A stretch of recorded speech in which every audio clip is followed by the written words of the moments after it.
Vamos a tratar de entender cómo la violencia, la pandemia y los medios de comunicación han trastornado la psicología social de los ecuatorianos.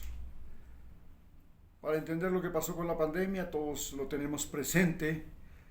Empezó con la muerte masiva, la muerte que aparecía en las calles, cadáveres en las calles, en los hospitales, en todas partes, en las casas, el miedo desbocado, luego la cuarentena que nos encerró en casa, el distanciamiento social, la educación por medios de internet, la teleeducación, el teletrabajo, el trabajo en domicilio.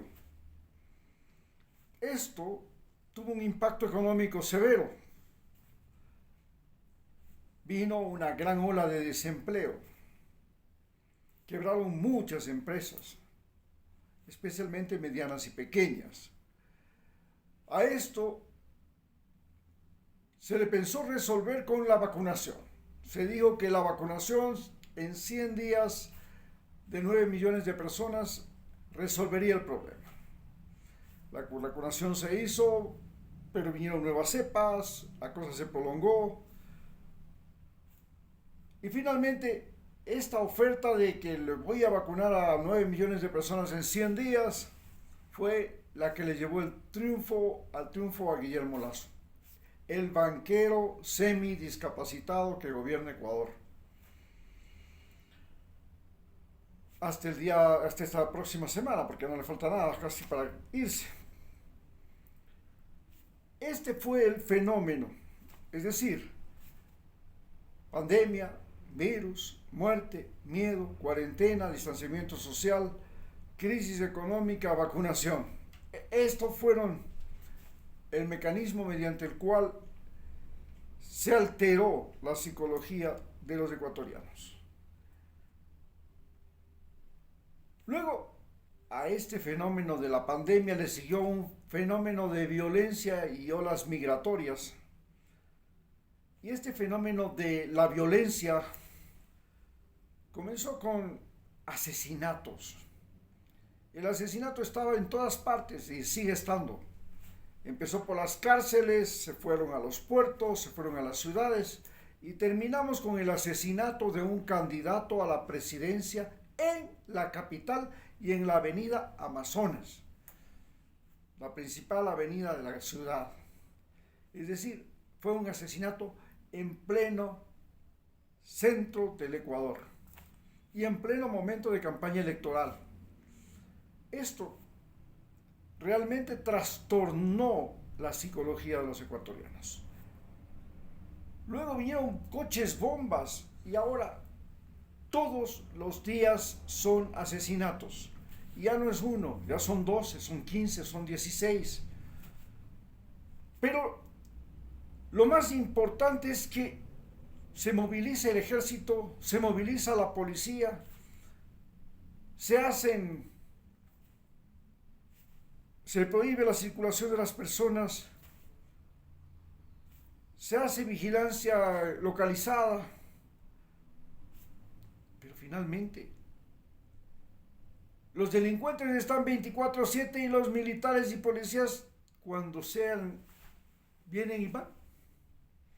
O sea, inoperancia. La gente le perdió miedo a la policía, le perdió miedo al ejército. Ahora hasta los matan.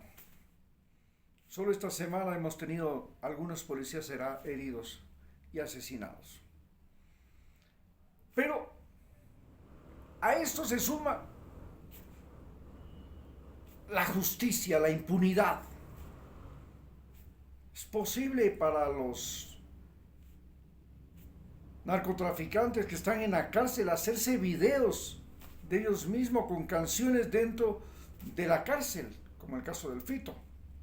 Es posible a los narcotraficantes y jefes de estas pandillas gigantes, de estos carteles, ir a la cárcel y luego ser sacados de la cárcel. Les colocan un grillete y se marchan. Y no solamente que hemos tenido presos a los capos de aquí, hemos tenido presos al capo más grande de la mafia del narcotráfico de Europa, un albanés. Se fue del Ecuador, lo han capturado esta semana en Turquía.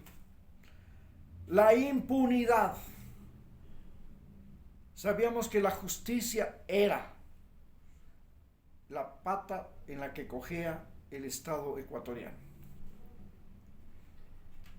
Siempre de decir, para nosotros desde jóvenes nos enseñaron nuestros padres que el ejército más corrupto era el ejército colombiano, y de ahí nacieron las Autodefensas Unidas de Colombia, que la policía más corrupta era la policía mexicana.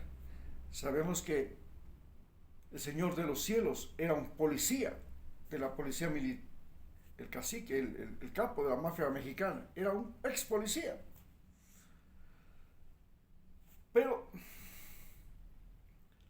además las prisiones en Ecuador se convirtieron en lugares donde se recluta los sicarios, donde se los forma, donde la corrupción es la dueña de las prisiones, que las prisiones se convirtieron en hoteles donde los narcos están protegidos, no solamente por sus otros pandilleros que están dentro de la cárcel, sino que tiene que protegerles además la policía, el ejército, y hay que darles alimentación, vestuario, todo, mantenimiento, visitas conyugales.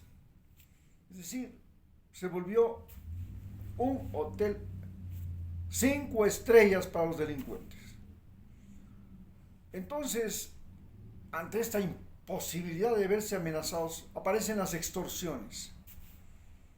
La gente comienza a tener miedo de tener su propio negocio, de ganarse su salario, de ir a cobrar el sueldo, de ser un médico, de ser un profesional, de ser un individuo que trabaja en X y Z cosas, porque enseguida le va a venir a la puertita la extorsión. La gente decide largarse y se crea una ola migratoria. Recordemos que la vacunación fue la que le dio la victoria electoral a Guillermo Lasso. La promesa de detener la ola de violencia, de acabar con las pandillas, con la extorsión, con el sicariato, es la promesa de Daniel Noboa. Y Daniel Noboa, si no puede cumplir esa promesa en los 18 meses que le quedan, pues va a terminar como Guillermo Lasso, con un gobierno fallido.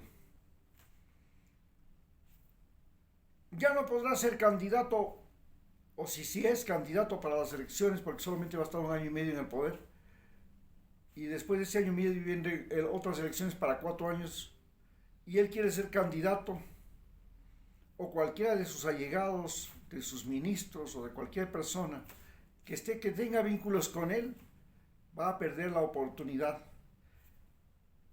Es muy posible que Daniel Noboa se convierta en la principal carta de presentación y de invitación a que Rafael Correa retorne al país y sea él el candidato. No a la presidencia posiblemente, pero tal vez a la vicepresidencia. O simplemente como asambleísta. Pero de que el retorno de Rafael Correa es inevitable, es inevitable. Ya no hay cómo parar.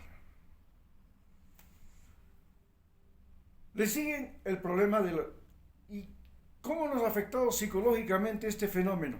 Pues estamos afectados porque no podemos, por ejemplo, irnos a la playa. ¿Por qué? Porque ahí hay ladrones, ahí hay secuestros, hay desapariciones, hay extorsión. No podemos trabajar pasadas las 5 de la tarde en ciudades como Quito, en algunas zonas de Quito, en ciudades como todas las ciudades de la costa, pero en especial, por ejemplo, en Esmeraldas. Ya hasta desde las 3 de la tarde todo el mundo va cerrando sus negocios. Nadie sale de su casa. Y no se puede celebrar ni siquiera un partido de fútbol en la casa del vecino, ni una boda, ni un matrimonio, porque en plena boda y en pleno matrimonio vienen y le matan a uno, y todos los que están en la fiesta son las víctimas inocentes. Esto es una locura. Ya tenemos más de 5,000 muertos en lo que va del año por sicariato. Esto es una locura. Y como consecuencia de eso, más de 30,000 personas, casi 40,000 personas ecuatorianos, cargando el niño en el vientre, en la espalda, a la mujer, a los hijos, a la abuela, se van a cruzar el Darién. Hacen un peregrinaje por Centroamérica, por México, y luego se paran ahí frente al muro de Trump y al muro que separa México de los Estados Unidos, al Río Grande, dispuestos a matarse, a suicidarse, a lanzar a sus hijos encima del muro, niños de 3 años, de 5 años, que caen lanzados desde muros de más de 3 metros de alto, a aquel otro lado que caen, y si no se despedazan los huesitos, bueno, suena suerte, y si alguien les recoge, mejor. No es posible que hayamos llegado a este nivel de desesperación. Esto nos ha afectado psicológicamente. ¿Y cómo los medios nos han afectado psicológicamente? Recordemos que estamos viviendo un momento en que la Internet se convirtió en la herramienta fundamental para luchar durante la pandemia contra el virus, para las vacunaciones, para la información. Hoy, los medios de comunicación, la radio, la prensa, la televisión, producen noticias. De esas noticias hay que averiguar cuál es verdadera y cuál es falsa, porque ahora la producción de noticias falsas se ha vuelto lo más común y corriente. Y si no es noticia falsa, noticia distorsionada. Y verificar la noticia se ha vuelto una cosa complicada. Luego vienen los comentarios, los comentaristas, y los comentaristas carecen absolutamente de objetividad. Tienen una visión política, y ellos, en este periodo, desde la pandemia para acá, lo más que han hecho es sembrar el odio entre los ecuatorianos y el miedo entre los ecuatorianos. Nos han sembrado el miedo, ya tenemos miedo hasta de mandar a nuestro hijo a comprar en la tienda, a nuestros hijos a comprar en la tienda. Y tenemos que ir a recogerlos de la escuela, del colegio, porque afuera de la escuela y el colegio hay bala, hay muertos. Pero no solamente se queda en eso. Los comentaristas, los que hacen ahí, carecen de visión objetiva. Se guían por una visión política. Están obsesionados, obnubilados por la visión política. Y lo más importante es el odio a Correa, el odio a los correístas y el odio a los sicarios, a los extorsionadores. Lo más importante es sembrar el odio. El odio se siembra entre los ecuatorianos contra los ecuatorianos, y es el miedo a los venezolanos, a los extranjeros, a los sicarios, a los del cartel de Sinaloa, a los del cartel de Jalisco Nueva Generación, a los del norte del Valle, a los choneros, a los lobos, a los tiguerones. Todo esto es miedo. El miedo es el mejor negocio. ¿Por qué? Porque los medios de comunicación ahora lo que les interesa es audiencia, tener audiencia. Porque cuando no tienen audiencia, no tienen publicidad. Y si no tienen publicidad, recordemos que durante la pandemia, la publicidad se fue al piso. No tenían ingresos económicos, estaban quebrando. Hoy no pueden hablar ni 10 minutos, ni 5 minutos que ya hay publicidad, ni otros 5 minutos de otra publicidad. Y no pueden pasar una película sin que la mitad de la película sea publicidad. Y esto hace que La publicidad es vendible solo si es que hay audiencia. Y la publicidad es lo que les da dinero. Entonces, los medios se han convertido, para los medios lo más importante es el espectáculo, la espectacularidad, como si fuera el Coliseo romano. Y si no hay espectacularidad, si no hay sobredimensión, si no hay miedo, si no se siembra el terror por medio de los medios de comunicación, a todo, porque hay terror hasta a la pastilla, hasta a la comida, hasta al vecino, hasta al policía, hay terror a todo. Ese es el negocio. Y luego, los medios de comunicación han convertido a la fama, a la riqueza y al poder como la forma de salir de esta miseria humana en que vivimos. Si usted quiere dejar de ser un pobre individuo al cual le persigue la enfermedad, le persiguen los asesinatos, le persiguen usted tiene que ser famoso. Y para ser famoso tiene el deporte, tiene el show, tiene el talk show, tiene la comedia, tiene cualquier cosa, pero además tiene la política. Usted puede ser famoso por la política, aunque sea tan bruto como lo es en Milei en Argentina. Tan violento, tan loco, tan payaso. Lo mismo pasa con el poder. Hay que tener poder. Y el poder se lo consigue.